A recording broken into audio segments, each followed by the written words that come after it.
secara simpel untuk sehat ini bagaimana sih sebenarnya gitu ya. Yang pertama adalah terkait pemahaman sehat itu sendiri. Sehat itu seharusnya adalah sehat secara holistik ya.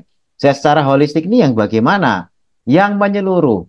Whole itu kan artinya menyeluruh ya. Kita sebut holistik karena menyeluruh. Yakni meliputi jasmani, rohani, sosial, ekonomi. Tidak hanya jasmaninya saja, tidak hanya looks good-nya saja, tapi rohaninya ada feels-nya. Juga kalau menurut WHO ditambah sosial ekonominya. Nah, makanya kalau yang gabung di SNW, tiga-tiganya ini bisa kita kejar. Ya, dengan jasmani dan rohani yang baik, plus bisnisnya bisa memperbaiki kesehatan sosial ekonominya. Nah, tapi pada siang hari ini nanti kita akan bahas fokusnya itu sehat jasmani dan rohani. Sosial ekonominya nanti dengan mentor-mentor yang lain, dengan pembimbingan bisnis yang lebih ahli. Nah, kita bahas sehat jasmani dan rohani. Nah, modal pokoknya ini sudah sesuai dengan apa yang selama ini dimasyarakatkan oleh SNW, yakni Pro Hati, yakni produk halalan toyiban, yakni konsumsi yang halal dan toyib. Ini modal pokok untuk sehat jasmani rohani. Nah, untuk kesehatan rohani itu fokus pada halalnya. Jadi untuk rohani kita, makanan rohani kita, maka sumber makanan kita harus yang halal. Jangan sampai kemasukan yang haram, baik sifat maupun zat. Ya. Kemudian untuk sehat jasmani, maka kita mengejar bagaimana makanan kita itu yang toyib. Jadi tidak sekedar halal, tetapi ada unsur toyib. Karena kalau cuma sekedar halal, ketika orang itu sudah terkena gangguan kesehatan, sakit jantung, sakit diabetes, asam urat, atau yang lain-lainnya, maka beberapa makanan yang halal secara hukum, bahkan distempel oleh MUI, bahkan ada apa namanya sertifikasinya, gitu ya. Tapi kalau kemudian ketika dimakan, terus menyebabkan penyakitnya tambah parah, ya, kemudian malah mendolimi diri sendiri, itu sudah tidak toyib lagi. Nah, makanya halal toyib ini menjadi kunci, ya, menjadi modal pokok untuk mengejar kesehatan jasmani dan rohani. Nah, sehat jasmani rohani gitu ya, terutama ini akan bisa mudah dicapai ketika metabolisme tubuh yang bersangkutan itu sehat. Ya, karena badan sehat itu dibangun dari metabolisme yang sehat. Metabolisme yang sehat adalah metabolisme yang seimbang. Nah, seimbang antara apa? Nah, ini kita lihat di gambar apa nama presentasi kita. Metabolisme itu ternyata ada dua bagian, yakni anabolisme dan katabolisme. Ya, jadi anabolisme dan Sabe katabolisme. eta? Nah, anabolisme itu apa? Katabolisme apa? Itu nanti kita akan bahas pada kesempatan pagi hari ini. Nah, untuk selanjutnya kita lihat Mana sabenya tah? metabolisme sehat. Nah, metabolisme sehat itu akan bisa kita dapatkan ketika katabolisme dan anabolisme itu seimbang. Kenapa? Karena katabolisme dan anabolisme itu membentuk sistem bongkar pasang. Ya, bongkar pasang. Kan kita tahu kalau kita mereparasi atau memperbaiki sesuatu itu melakukan bongkar pasang. Nah, tubuh kita itu juga selalu melakukan itu setiap hari. Ya, jadi ada sel-sel yang mati, yang dibongkar, tapi juga ada sel-sel yang kemudian diperbaiki atau dipasang. Nah, sesuatu tidak akan bisa dipasang kalau yang nempel itu belum dibongkar. Bapak Ibu kalau misalnya mau ganti busi, ya busi motor atau busi mobil gitu ya, yang pakai apa namanya koil gitu ya. Nah, itu mesti busi lamanya dicopot dulu baru dibuang. Ya, baru setelah itu, setelah busi lamanya itu diambil, ya dibongkar, maka dipasanglah busi yang baru. Ini sekedar simpelnya saja. Nah, nyopot busi tadi itu katabolisme. Ya, masang busi baru itu anabolisme. Jadi tidak mungkin misalnya kita beli busi banyak, terus busi yang lama itu belum dilepas gitu ya, terus kita tumpuk-tumpuk di situ ya nggak akan ngefek. Busi lamanya itu nanti akan ganggu. Jadi busi yang lama itu harus dibuang dulu. Nah, tubuh kita juga begitu. Ya, jadi harus ada yang dibongkar dulu agar bisa dipasang.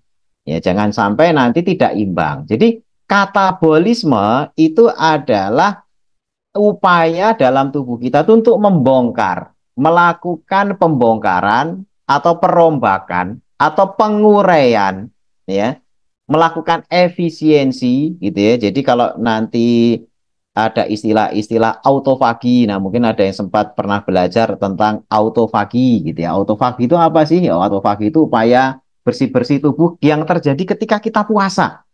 Ya, ketika puasa itu terjadi autofagi. Nah, itu proses katabolisme karena bongkar-bongkar bersih-bersih. Nah, kemudian ini dilakukan gitu ya dengan cara puasa, ya, olahraga dan aktivitas kerja. Jadi katabolisme itu terjadi pada saat tubuh diberikan stresor, diberikan beban. Puasa itu katabolisme karena nanti merombak. Karena nggak makan dia akan mengambil cadangan. Nah, cadangan yang ada di tubuh kita berupa lemak itu dirombak. Itu namanya katabolisme. Olahraga juga begitu. Banyak bagian tubuh yang akhirnya itu dirombak, ya, diambil, dibongkar, ya.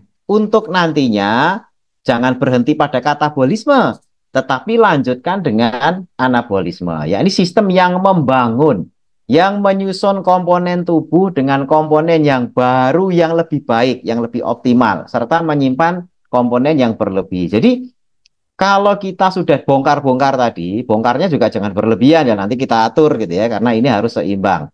Itu ketika sudah dibongkar, baru kemudian dipasangi dengan proses anabolisme. Anabolisme itu terjadi saat kapan? Saat kita makan. Nah, karena makan itu kan berarti mengasup nutrisi.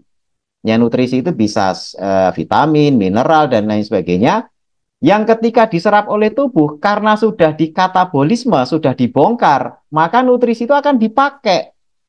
Tapi kalau belum ada upaya pembongkaran, nutrisi ini hanya akan ditumpuk-tumpuk yang tidak akan memberikan manfaat. Nah, makanya katabolisme dulu, baru kemudian anabolisme. Bongkar dulu baru bisa dipasang. Kalau bongkar terus tanpa ada pemasangan, ya itu nanti rusak. Atau masang terus nggak dibongkar, itu jadi useless, jadi tidak manfaat. Nah, waktu katabolisme paling baik itu adalah siang, ya, waktu optimal. Jadi di sini sudah dijelaskan di slide ini, waktu optimal katabolisme itu adalah saat terpapar cahaya, ini siang. Makanya siang itu memang benar-benar ja'alnan naharo ma'asya.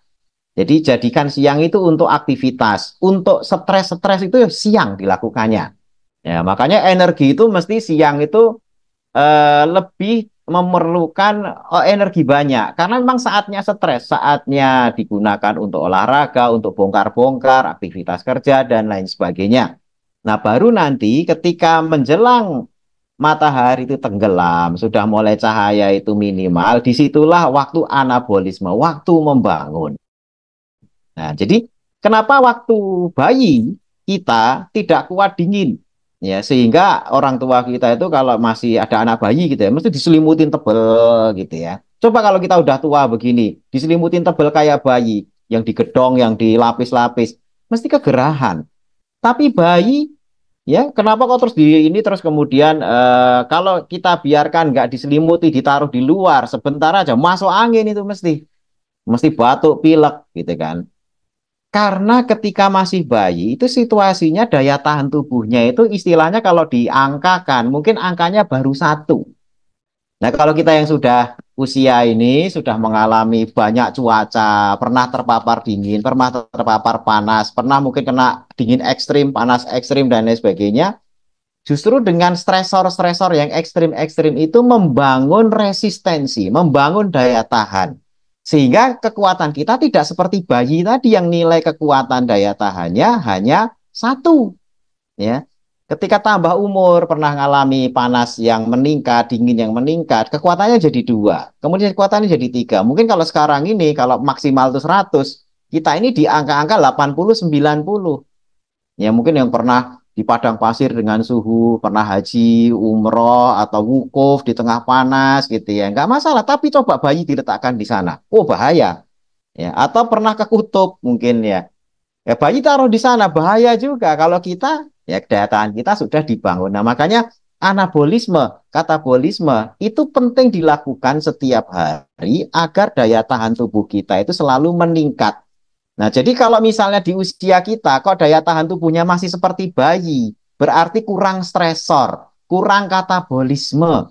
Ya, jadi tubuh kita itu malah dimanjakan dengan suasana yang nyaman-nyaman terus sehingga akhirnya tidak naik daya tahannya.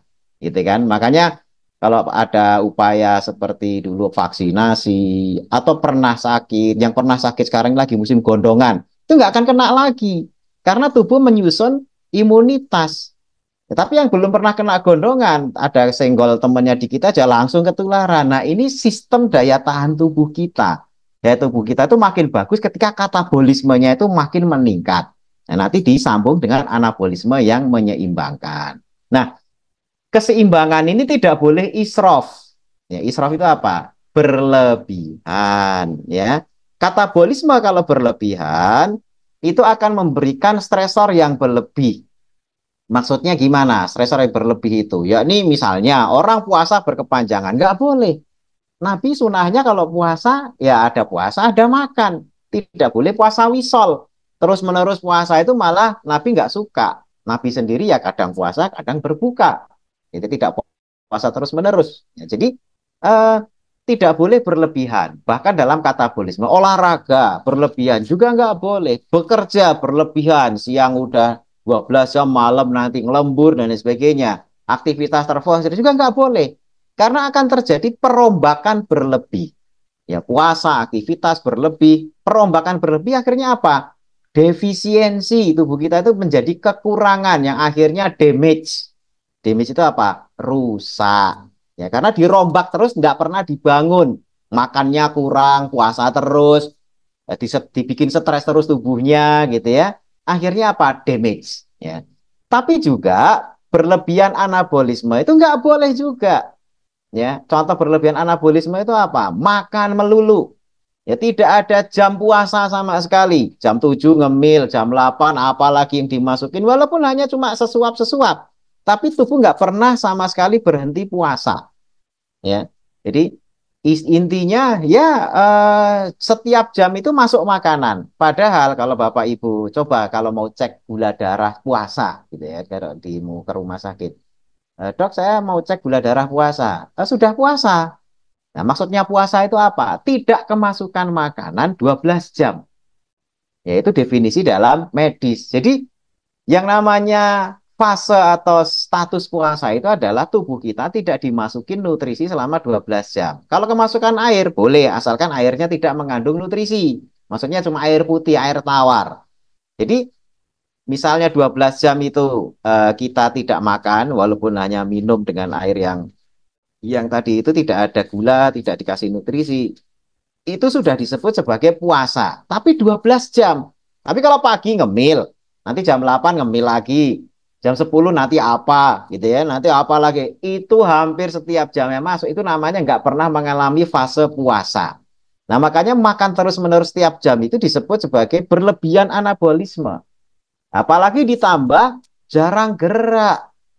Ya, jadi diem aja gitu ya. Nah, apa gerak dikit aja, paling ke masjid aja jarak dekat naik motor gitu ya. Jaraknya cuma sedikit. Kerja juga kita naik mobil. Jadi dari kursi ke kursi ujung hidup kita itu. Mungkin kalau dihitung langkah kaki kita sehari itu tidak sampai 1.000 langkah. Kalau nggak percaya coba pasang aplikasi yang ada jam tangan berapa langkah kita jalan. Ya, di aktivitas kita sehari-hari loh ya. Makanya ada yang sengaja masang alat di tubuh biar tahu sehari ini sudah berapa langkah berjalan. Nah, itu penting. Nah, kalau kita bangun saja nggak pernah merombak, nanti yang terjadi adalah penimbunan terus-menerus. Apa-apa ditimbun. Akhirnya lemak ditimbun, kolesterol naik, apa-apa naik, asam urat naik. Ya semua zat-zat yang ada yang seharusnya dirombak itu akhirnya ditumpuk-tumpuk terus. Terjadilah metabolic syndrome. Metabolic syndrome ujung-ujungnya damage. Ya penyakit-penyakit metabolisme sindrom itu seperti stroke, ya penyakit jantung koroner, penyakit apa namanya hipertensi, gitu ya, obesitas, ya, diabetes mellitus, ya dan segala macam apa namanya metabolic syndrome. Jadi kedua komponen ini harus imbang. katabolisme yang merombak atau yang membongkar dan anabolisme yang membangun. Ini kunci. Sederhana sekali sebenarnya, simple ya. Nah, kita akan langsung membahas tentang herbalnya, gitu kan. Herbal itu sebenarnya ketika mengkonsumsi herbal, namanya konsumsi, itu kan berarti dimakan atau diminum. Ada zat yang ada di sana yang kita kejar untuk memberikan efek kesehatan.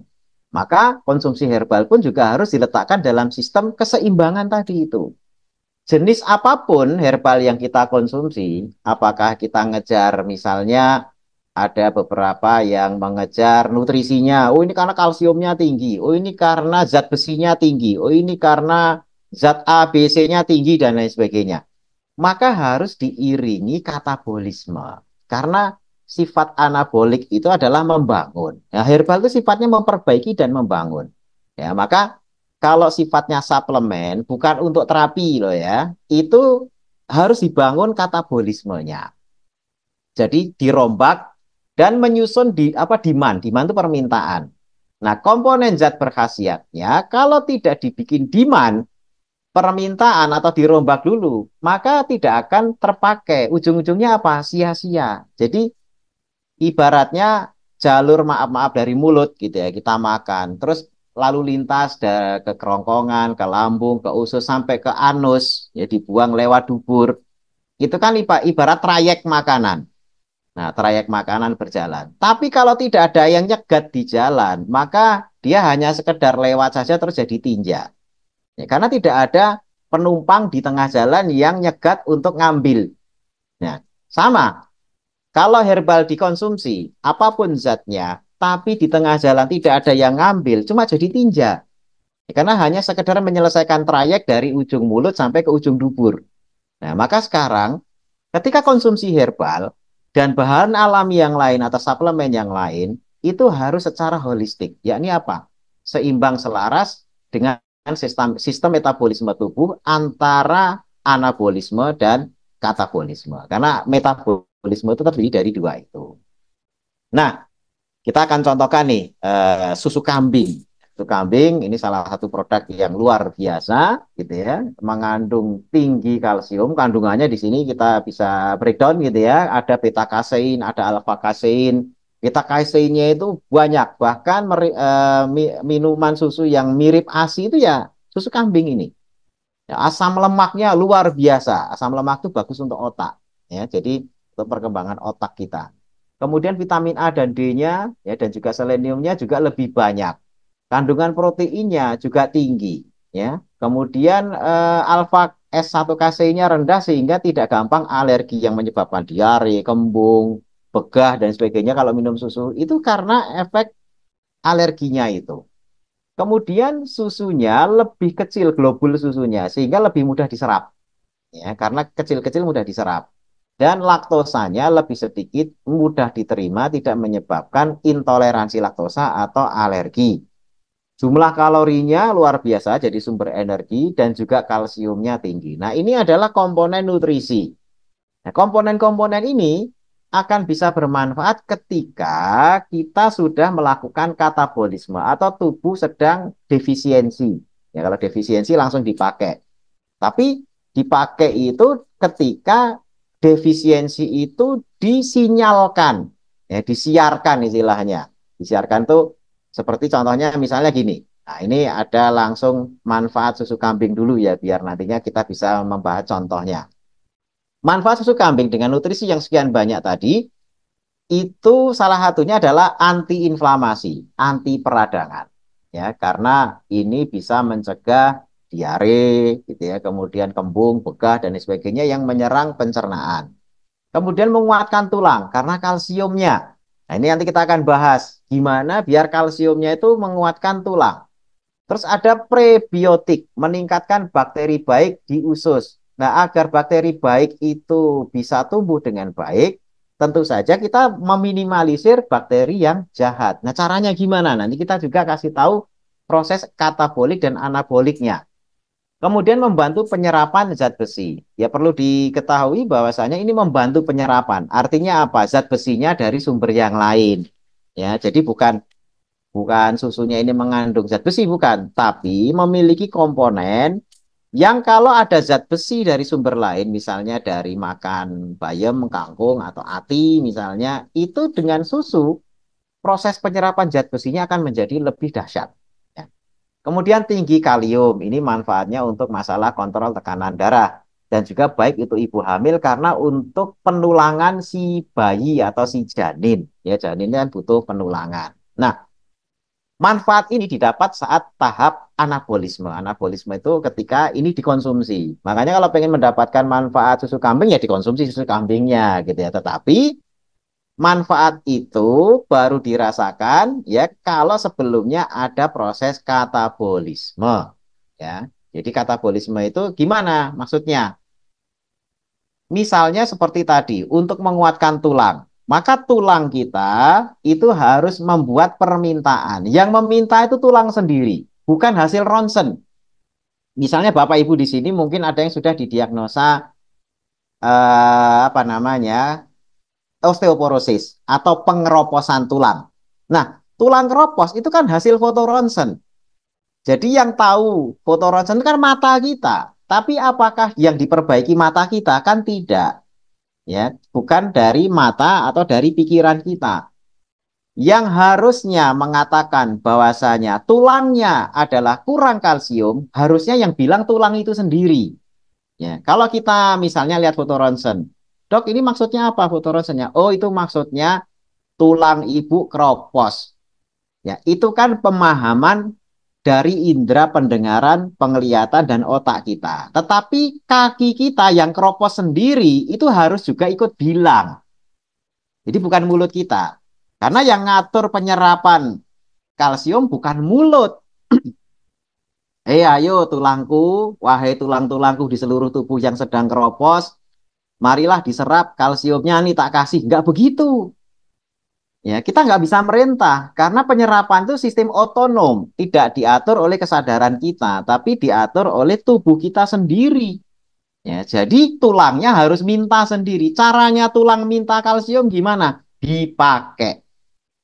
Ya, ini gerak jalan kaki. Nah, itu dengan kita gerak jalan kaki kan kalau yang benar-benar keropos tulangnya kan mesti kereot itu.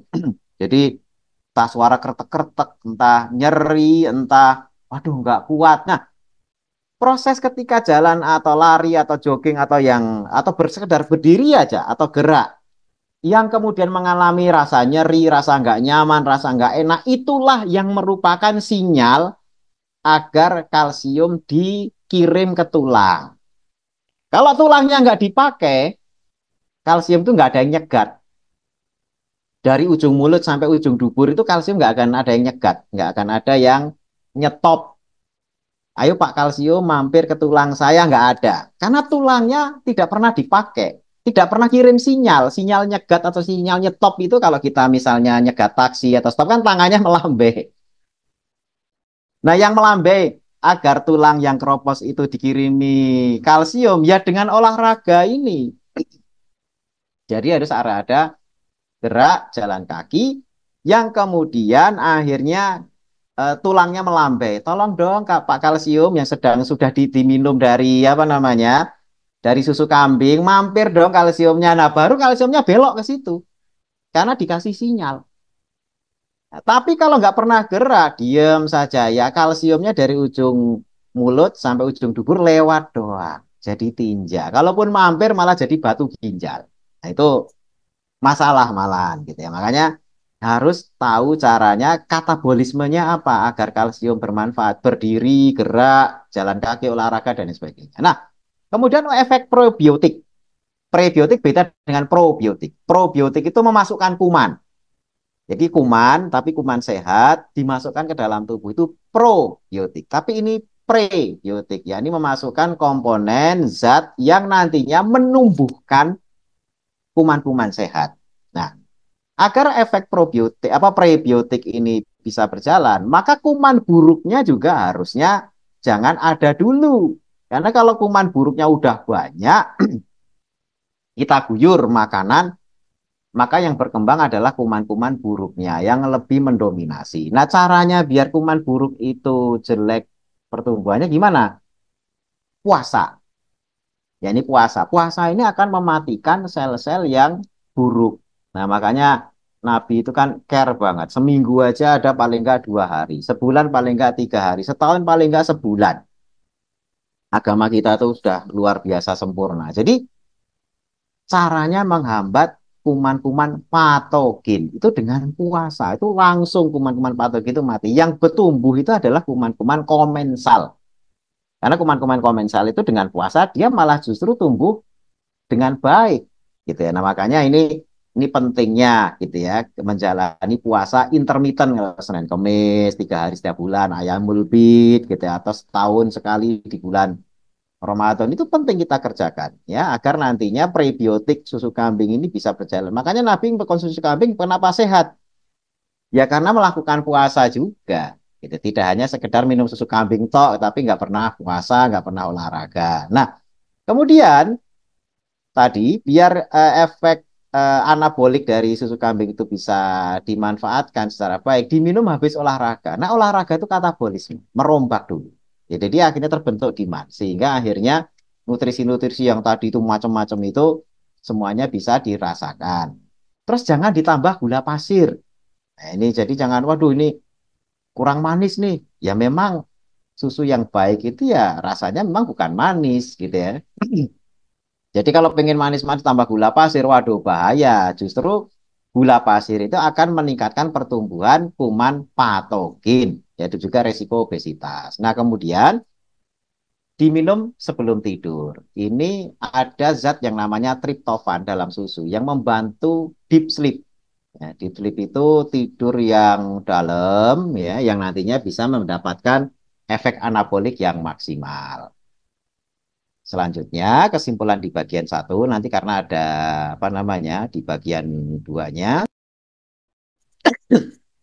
di mana kita di kesimpulan bagian satu, ya sebelum nanti masuk ke bagian dua, nanti tolong di apa camkan, kira-kira ada yang perlu ditanyakan, boleh ditanyakan. Kesimpulan kita adalah agar mendapatkan manfaat susu kambing atau mungkin juga herbal yang lain secara sempurna, maka upayakan diimbangi dengan lifestyle yang seimbang antara katabolisme dan anabolisme.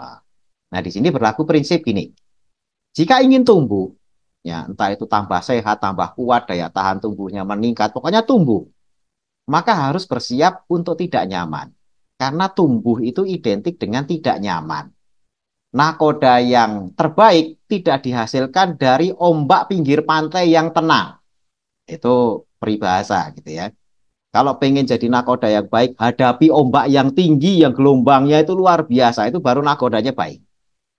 Ya, itu dihasilkan dari sana nakoda top itu. Tapi kalau ya mainnya hanya di pinggir laut, ombaknya ya tenang, bahkan di danau yang nggak ada ombaknya, gimana jadi nakoda yang baik? Ya, makanya katabolik dan anabolik. Jika ingin tumbuh, siap-siap tidak nyaman. Tapi kalau milih nyaman, dari bayi hidupnya begitu saja, maka daya tahan tubuhnya kayak bayi.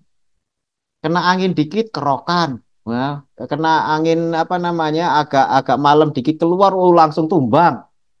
Ya, kena matahari dikit pingsan. Nah, itu karena tidak dibangun. Karena selama ini selalu dalam kenyamanan. Nah, maka kalau milih nyaman, siap-siaplah tidak tumbuh. Daya tahannya masih kayak bayi terus. Nah, ini makanya ini penting untuk keseimbangan kita karena yang namanya hidup itu adalah bagaimana memanage stresor, memanage sesuatu yang datang dari tubuh apa dari luar ke tubuh kita untuk dihadapi dengan baik. Kenapa? Karena Allah melalui nabinya ya menyampaikan Nabi Muhammad SAW, man yuridillahu bihi khairan yusib minhu. Barang siapa yang dikehendaki baik oleh Allah, dikasih stresor, ya, diberi musibah itu masa dikasih stresor. Ya, dengan itu maka daya tahan tubuhnya akan naik. Tidak nilainya satu terus, naik sampai nilai 80, 90 sampai 100. Tidak lagi jadi bayi karena adanya problem-problem hidup yang semakin meningkat. Dari setiap masa